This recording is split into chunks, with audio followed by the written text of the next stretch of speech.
Yo, what's going on, guys? It's your boy, Damian Bunting, Atypical Security Guard, and I want to talk to you about my white belt journey.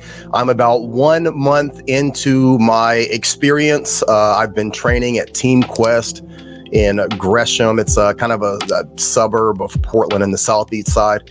Now, Team Quest is a famous gym. It's a storied program from the early 2000s. Has people like Randy Couture, Matt Linlin, Chael Sonnen, Dan Henderson. I mean, it's an absolute legendary place to train.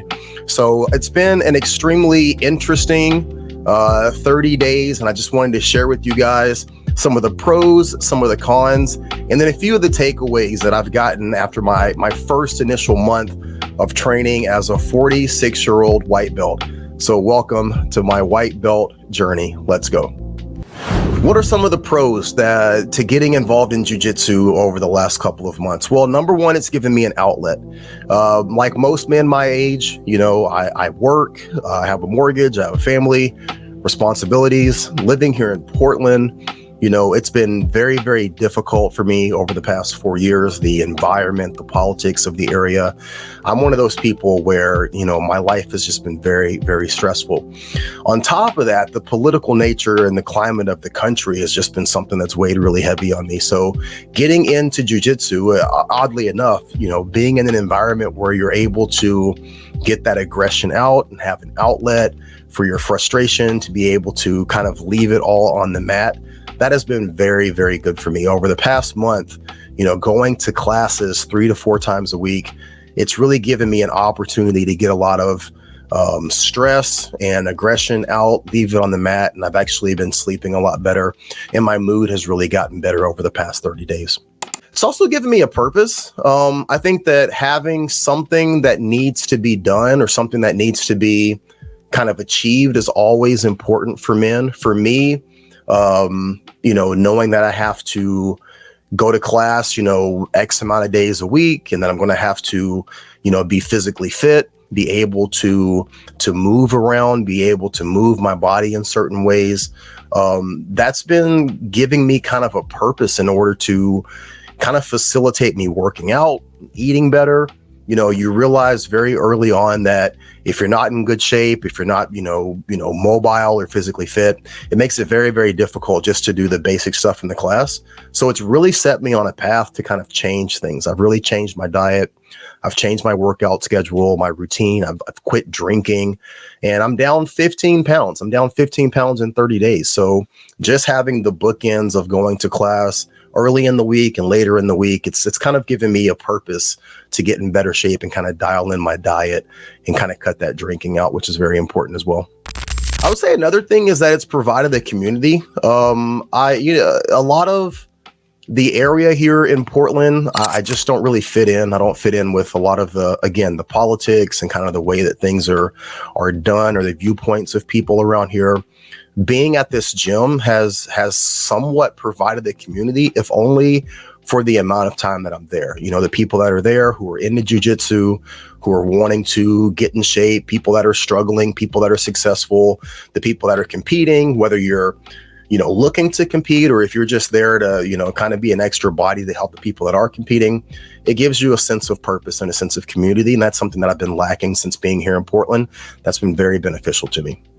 One of the last things that I will say as a pro is that it's really made me aware of my shortcomings. When you're rolling on the mat with people who are older, who are younger, who are smaller, who are bigger, people of various ages, people of various sizes, and you're getting your ass handed to you, it's a very humbling experience. For me, working in private security, especially working in capacities where I'm armed or I'm heavily kitted up, it's very easy to have an inflated sense of ego. One of the things that happens very early on when you get into a jiu-jitsu school is your ego is put in check. You're humbled. You're going to be up against people who are a lot smaller than you, maybe not even nearly as strong as you, and they're going to put you in some compromising positions and twist you up like a pretzel.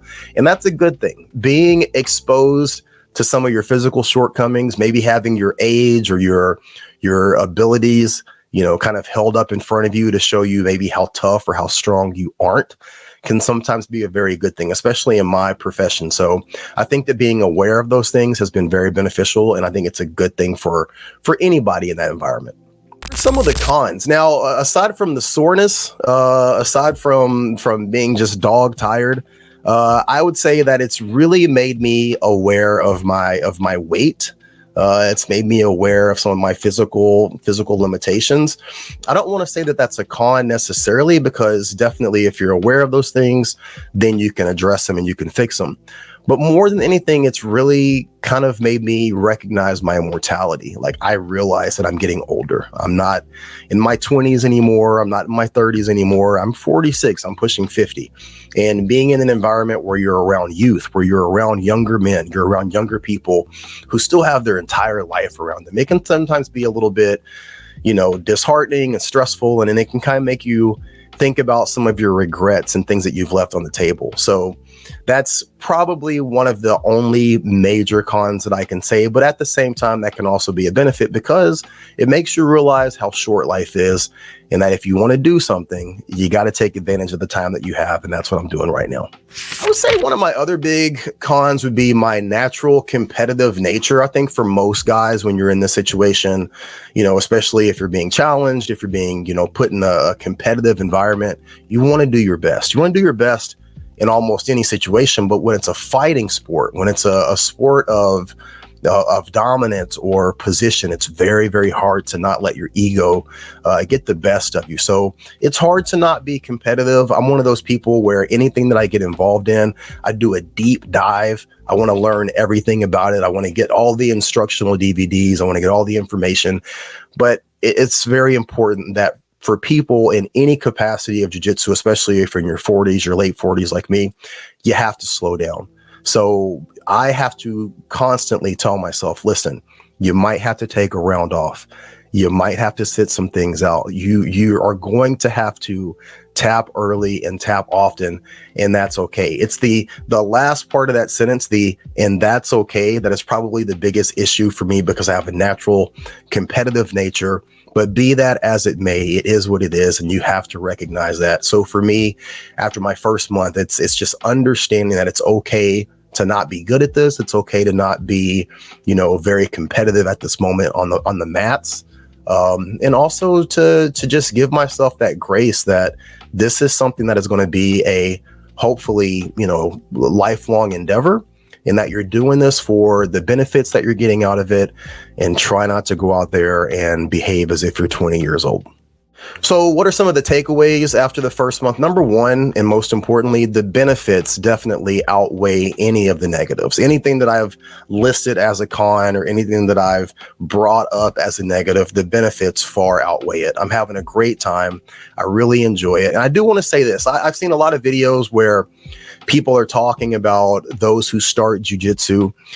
Some of the videos and the things that I've seen, they're like, hey, look, if you get into jiu-jitsu, don't be that guy that talks about jiu-jitsu all the time.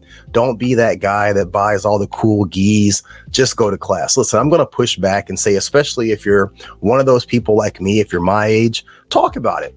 Talk about it. Enjoy it.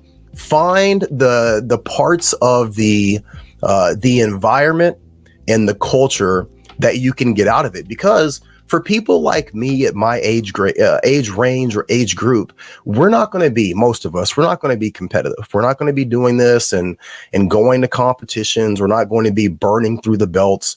For us, it's about exercise. It's about community. It's about maybe being able to physically protect ourselves a little bit better. You're going to have to get out of this what you can. Maybe for me, my championship is having that really cool gi. Maybe for me, my championship is, the experiences that I have and that I'm able to share with people and able to share with my kids. So I want to push back on that a little bit and say, if you're new to this sport and you're on fire, it's okay to be on fire. Be on fire. Enjoy it. Enjoy it. Have fun with it. Talk about it. Share it with people. Help to push the sport forward with other people. And maybe you only do it for 6 months. Maybe you burn out like a Roman candle. At the end of the day, who cares? Who gives a shit? Do what you want to do. So lastly, I just want to say that, I've given myself some very small attainable goals. Number one is to make 2 classes per week. I think that I can do that. I want to take 1 to 2 private lessons per month, just working directly with black belts on different techniques, because for me, I need a little bit more personal instruction. I need things to be slowed down and explained a little bit more to me.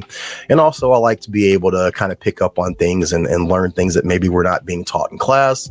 And also, my only goal is just to try and reach that blue belt level. I think I can do that in a year and a half, maybe 2 years. And that to me is no different than the amount of time that I put into getting my degree. If I can do that with my degree, I know I can do this, God willing, staying healthy, staying safe, staying in the same program.